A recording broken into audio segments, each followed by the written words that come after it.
সুপ্রিয় দর্শক মন্ডলী, আমরা কিন্তু এখন যাচ্ছি পিকনিকের বাড়ি। পিকনিকের কিছু আইটেম সেখানে দেখা যাচ্ছে। কি কি দেখা যায়? গোলা গোলা খায় তো।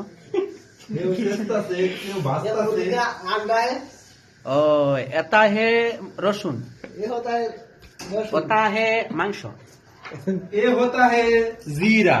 হ্যাঁ এটা হে কি জানো তো? বাদাম বাটা। ও বাদাম। हाँ, আর সাথে কি আছে? साथ है कि आदा है ও और মরিচ। लहसुन भी है, হ্যাঁ হ্যাঁ।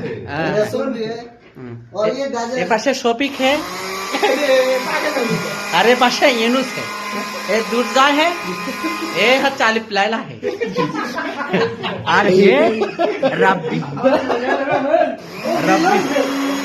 अरे रमशीगंज भाई ने ब्लेंडर करता है। हाँ हाँ हाँ, हम करता है।